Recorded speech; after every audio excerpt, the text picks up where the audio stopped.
Okay, next आपका ये theorem है जो कि theorem states that topology is actually the topology induced by the Euclidean metric and that topology induced by the square metric are actually same. यानी कि जो आपकी ताऊ डी है वो किसके इक्वल है, वो ताऊ रो के इक्वल है।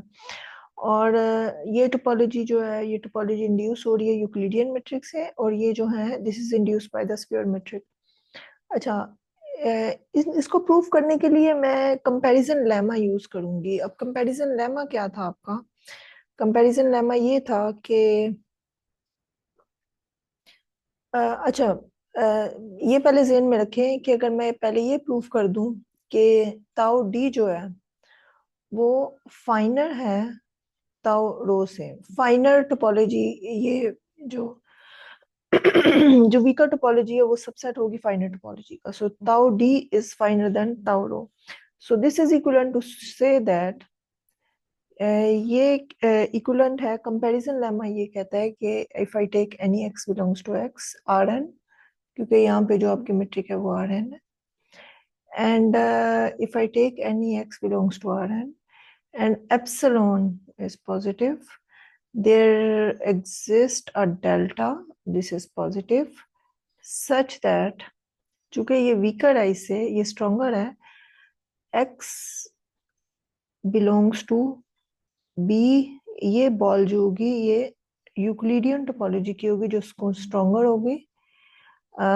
x and delta is contained in b ball of open ball of rho and x and epsilon. यानी कि अगर मैं ये प्रूफ करना चाहूँ तो मुझे ये प्रूफ करना पड़ेगा, और इसी तरह से अगर मैं ये प्रूफ करना चाहूँ कि ताऊ रो जो है वो स्ट्रोंगर है यूक्लिडियन टोपोलॉजी से, तो this condition is equivalent to say that for any x belongs to R N, okay, and for any epsilon is positive, there exists a delta which is positive such that x bar belongs to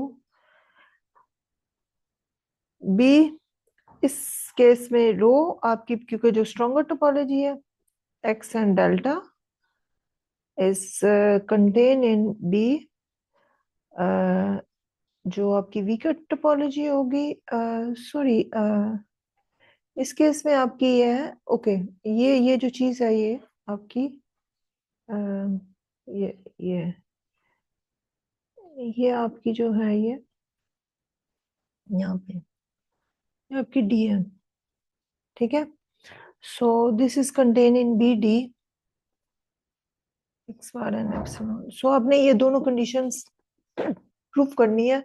अगर ये दोनों proof हो जाएंगी तो यहाँ से आप conclude कर सकेंगे कि जो आपकी ताऊ डी है, यानी कि अगर एक दूसरे में कंटेन कर रही है और दूसरी कलेक्शन पहले में कंटेन कर रही है, तो यहाँ से मैं ये प्रूफ कर दूंगी कि ताऊ डी जो है वो ताऊ रो के इक्वल है, ठीक है।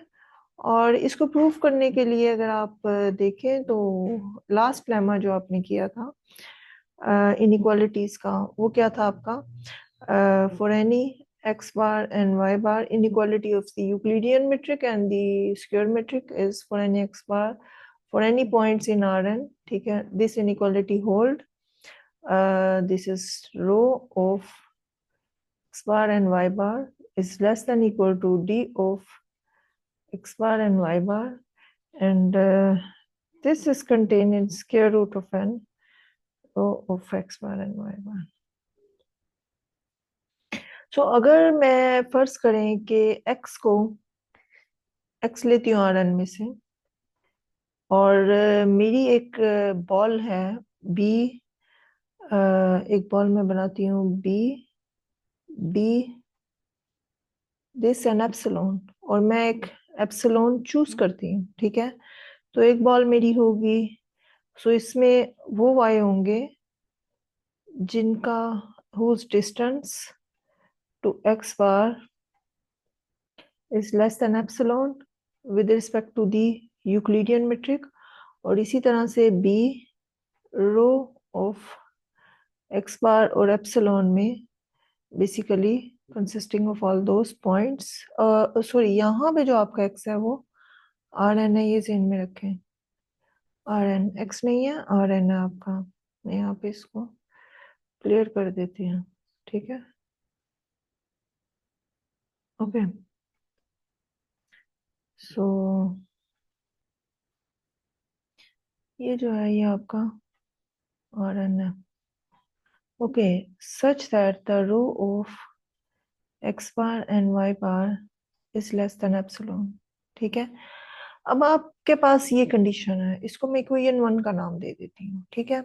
अब देखें, अगर आप कोई भी बॉल लेते हैं, इसमें से कोई भी पॉइंट लेते हैं इसमें से, यानी कि अगर आप कोई भी पॉइंट लें वाई जो कि आपकी बी डी एक्स और एप्सिलॉन में जाए, ठीक है। तो इसका मतलब क्या है? इसका मतलब यह है कि यूक्लिडियन मीट्रिक के अंदर इसका डिस्टेंस एक्स के साथ जो है वो लेस देन एप्सिलॉन होगा। लेकिन ये जो इक्वेशन है और उसकी ये वाली जो इनइक्वालिटी है, ठीक है, वो ये कहेगी कि इसी का डिस्टेंस जो है वो रो के साथ भी लेस देन एप्सिलॉन होगा। यानी कि जब भी मैं पॉइंट इस बॉल में से लूंगी, ये point, so this implies y bar जो होगा वो बिलोंग करेगा B rho x and epsilon से। सो कहने का मतलब है, जब भी ये पॉइंट आप इस बॉल से लेंगे तो ये इसमें जाएगा। So for this epsilon you have this inequality. So this implies कि ये वाला सेट जो है ये फुली इसमें कंटेन कर रहा है। X belongs to B D X and epsilon, and this is contain in B rho x and epsilon. यानी कि इस केस में आपका एप्सिलॉन डेल्टा जो है वो सेम है, ठीक है। सो इसको मैं इक्वेशन 2 का नाम दे देती हूँ। और नेक्स्ट है आपका, नेक्स्ट अगर आप देखें तो आपके पास फर्ज करें कि आपके पास है, सो नेक्स्ट आपके, आप अगर देखें, सो अब आपने, so your X belongs to B D x and epsilon, and this is contained in b rho x and epsilon. So इससे क्या पता चलता है? इससे ये पता चलता है कि जो ताउ डी है, जो कि यूक्लिडियन मीट्रिक से इंड्यूस हो रही है टोपोलॉजी, ये फाइनल होगी ताउ रो से, जो कि स्क्वायर मीट्रिक से जनरेट हो रही है, इंड्यूस हो रही है, ठीक है। अब नेक्स्ट अगर आप देखें तो आपके पास, अगर फर्ज कीजिए अगर मैं कोई एक्स ले रही हूँ किसी बॉल से, वो आपकी है B, so x, sorry, okay. So next जो मैं अनइक्वालिटी अगर मैं प्रूव करना चाहूँ ताउ रो को ताउ डी में डालने के लिए, तो उसके लिए मुझे लेमे के स्टार्ट में जो मैंने आपको कंडीशन बताई थी वो प्रूव करनी पड़ेगी। सो उसके लिए जो बॉल्स की इनइक्वालिटी है वो मेरी है B rho X and epsilon or square root of n, and this is contained in b d x and epsilon। ये अगर आप देखें तो आप अगर कोई भी पॉइंट लेते हैं इसमें से, अगर आप कोई भी y लें इसमें से b rho x and epsilon over square root of n, so इसका मतलब क्या है कि आपका जो रो डिस्टेंस है एक्स और वाई का वो लेस देन होगा epsilon over square root of N से। और this implies that square root of N rho x and Y is strictly less than epsilon.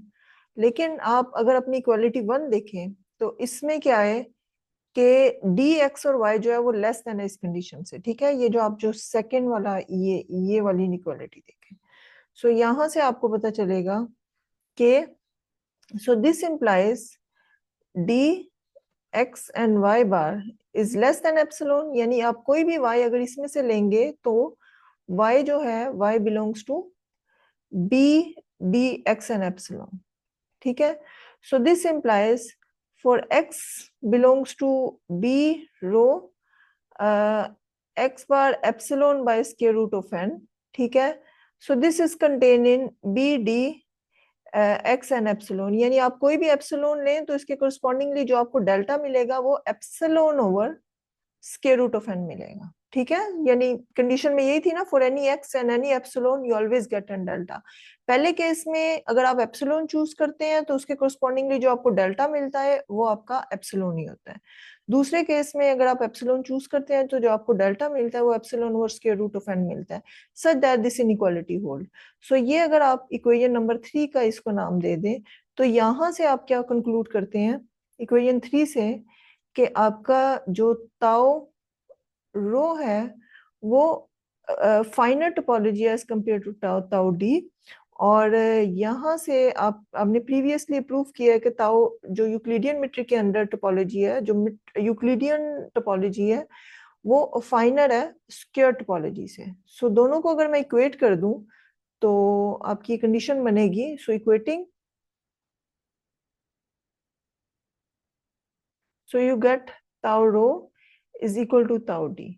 सो ये दोनों टोपोलॉजी से मैं कहने का मतलब ये है कि अगर आपकी जो एन डायमेंशनल स्पेस है आर एन की, इसको आप सॉलिड क्यूब्स के साथ फिल कर दें या इसको आप सॉलिड स्क्वायर्स के साथ, सॉलिड स्फीयर्स के साथ फिल कर दें, तो ये सेम बात है। टोपोलॉजी का बेसिकली पर्पस यही होता है कि शेप्स, आप उन शेप्स को आइडेंटिफाई कर सकें जो देखने में तो डिफरेंट नजर आती हैं लेकिन ये टोपोलॉजिकली इक्विवेलेंट होती है। यानी कि इस रिजल्ट से आपको ये पता चलता है कि जो सॉलिड स्फीयर्स होते हैं या आर टू की डायमेंशन में जो स्क्वायर है ये टोपोलॉजिकली इक्विवेलेंट है एक बॉल के, और R3 की डायमेंशन में जो क्यूब्स होते हैं वो टोपोलॉजिकली इक्विवेलेंट होंगे किसके, क्योंकि इनसे जो टोपोलॉजी जनरेट होती है वो सेम टोपोलॉजी है, वो सॉलिड स्फीयर्स के इक्वल है।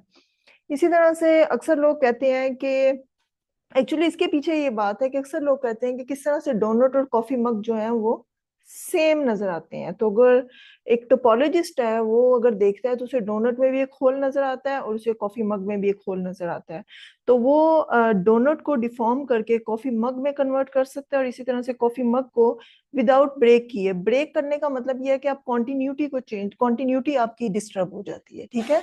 तो इसी तरह से वो डिफॉर्म कर सकते हैं कॉफी मग और डोनट्स को सेम शेप में। तो पर्पस इसका यही है कि टोपोलॉजिकली इक्विवेलेंट होने का मतलब ये है कि शेप्स आपको जो होती हैं वो देखने में डिफरेंट नजर आती हैं लेकिन टोपोलॉजिकली वो इक्वल होती हैं।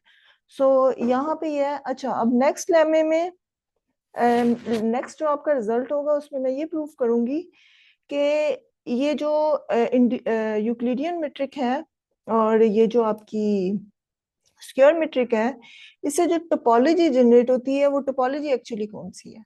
तो ये मैं आपको नेक्स्ट, सॉरी, इंड्यूस होगी जो टोपोलॉजी, वो टोपोलॉजी एक्चुअली कौन सी है। सॉरी, ये मैं जनरेट का वर्ड यूज कर रही हूँ because I use basis in topological spaces, so actually topology induce by metric, ठीक है। सो इन दोनों टोपोलॉजी से जो मेट्रिक इंड्यूस, सॉरी, इन दोनों मेट्रिक से जो टोपोलॉजी इंड्यूस हो रही है ये टोपोलॉजी कौन सी है ये मैं आपको नेक्स्ट लेक्चर में बताऊंगी। Thank you.